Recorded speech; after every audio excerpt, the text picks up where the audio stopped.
그 전까지 히어로물이라고 하면 헐리우드의 전유물처럼 느껴지던 때가 있었습니다. 슈퍼맨부터 배트맨부터 현재에는 마블 시리즈까지 그야말로 히어로물에 있어서는 그들만의 리그였죠. 그런데 이제는 한국의 히어로물이 전 세계를 강타하고 있습니다. 최근 나온 이 드라마들까지 당연하게 세계 1위를 차지하자 이젠 한국인들의 능력이 무서울 수준이라며 호들갑을 떨고 있다는데요. 이 드라마는 바로 김정은과 이유미 주연의 힘센 여자 강남순입니다. JTBC 주말 드라마인 힘센 여자 강남순은 선천적으로 놀라운 괴력을 타고난 3대 모녀가 강남을 중심으로 벌어지는 신종 범죄들의 실체를 파헤치는 코믹 범죄극인데요. 이 줄거리만 봤을 때는 그동안 다른 곳에서 많이 해온 진부하고 유치한 이야기 아니야 싶습니다. 그렇다 보니 이 예고편이 나왔을 때 많은 해외 팬들은 실망을 감출 수 없었습니다. 이제 한국 드라마도 끝인 건가? 신선하던 주제는 어디 가고 어디서 본 듯한 주제를 들고 왔네. 한국 드라마의 성공도 이젠 끝인가? 이번 작품은 흥행하긴 어려워 보이네 등등 꽤나 뼈아픈 댓글들이 많았죠. 맞습니다. 사실 이들의 주장처럼 코믹 히어로물 같은 경우에는 헐리우드에서 쏟아져 나오고 흥행하기도 좋지만 그만큼 쉽게 망하기도 하는 주제라서 그렇습니다. 그런데 이 네티즌들의 예상을 뒤엎고 강남순이 공개되자마자 또다시 어마어마한 인기를 끌고 있다는데요.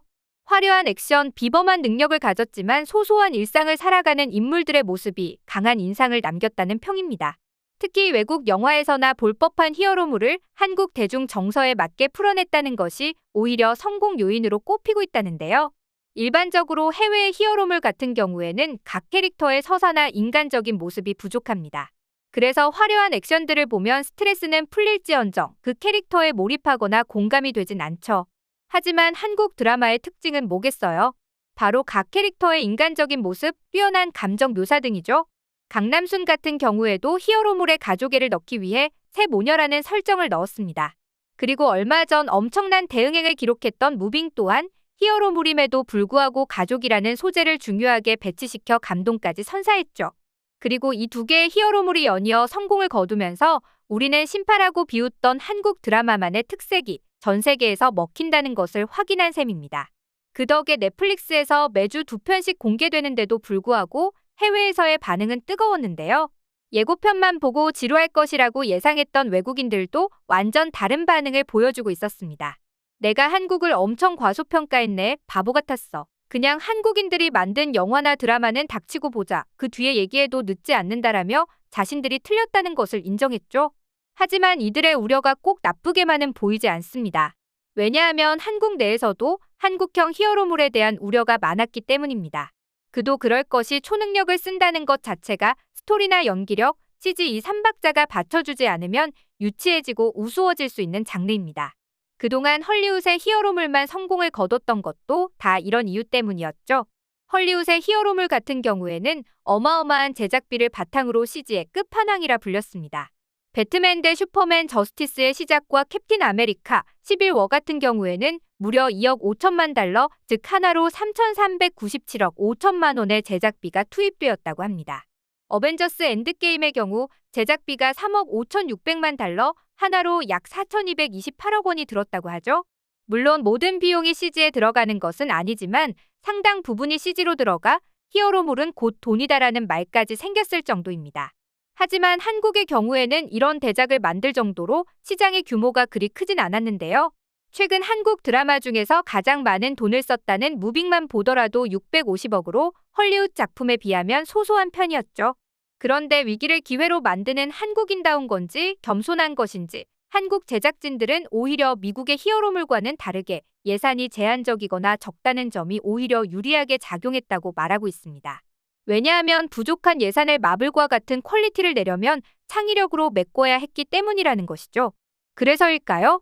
최근 무빙부터 힘센 여자 강남순, 경이로운 소문까지 한국형 히어로물이 외국의 히어로물급으로 어마어마한 인기를 누리고 있습니다. 그럼 이쯤에서 왜 외국인들이 한국의 히어로물에 열광하는지 자세히 알아봐야 하는데요.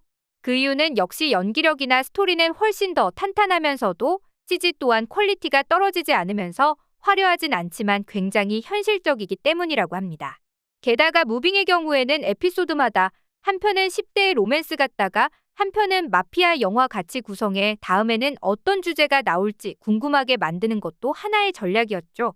오히려 이런 차별점 덕분에 기존 히어로물의 식상함을 느꼈던 외국인들이 더욱 열광을 하는 것입니다.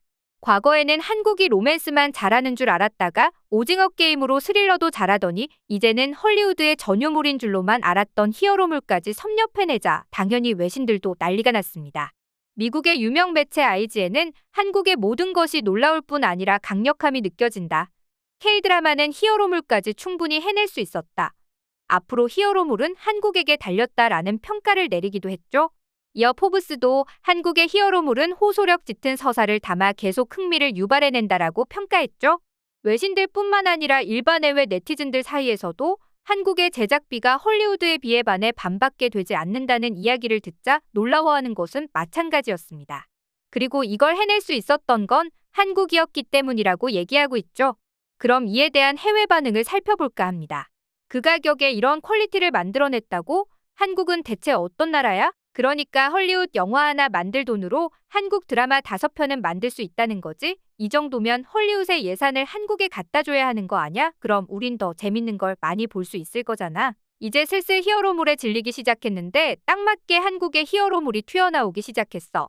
처음에는 이질적이었는데 이젠 한국 거 아니면 못 보겠어. 한국은 왜 이렇게 신선하지? 만약 한국에게 1,000억을 지원한다면 무슨 일이 벌어질까? 벌써 심장 두근거린다. 역시 한국은 가성비의 나라다. 그야말로 미친 가성비야. 이런 돈으로 이런 화제성을 뽑아내다니. 그러고 보니 전 세계를 열광시킨 기생충도 제작비가 130억이었다며? 이 말인즉슨 제작비가 많다고 흥행하는 게 아니라는 거지. 이쯤 되면 한국에는 이야기 보따리가 있는 게 아닐까 싶다. 어떻게 이런 작품을 계속 찍어내지? 천재들밖에 없나? 한국은 과하지도 부족하지도 않아. 솔직히 마블이나 스파이더맨 같은 히어로물은 굉장히 몰아치는 느낌이잖아. 그런데 한국 히어로물은 잔잔한 듯 감동을 주다가도 갑자기 휘몰아치더라. 강약을 잘 조절하는 민족이야. 내가 한국 드라마에 관심이 생겨서 과거 드라마들도 싹 다 섭렵하고 있거든. 그런데 한국은 옛날부터 못하는 작품이 없었더라. 그냥 지금에서야 발견된 것뿐이었어. 그런데 계속 발전해 나가려고 노력하니 이런 결과를 얻은 거겠지. 한국은 더 투자를 많이 받아야 해.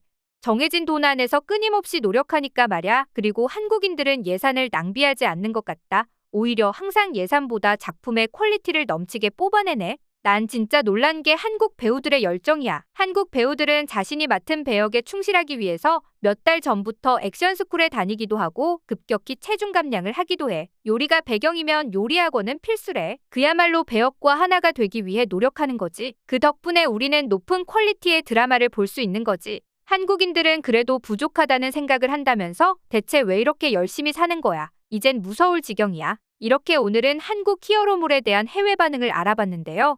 모두가 실패할 것이라는 예상을 뒤엎고 한국의 히어로물은 여전히 순항 중입니다. 앞으로도 한국 드라마를 더 많은 사람들이 찾길 바라며 오늘의 영상 마치겠습니다.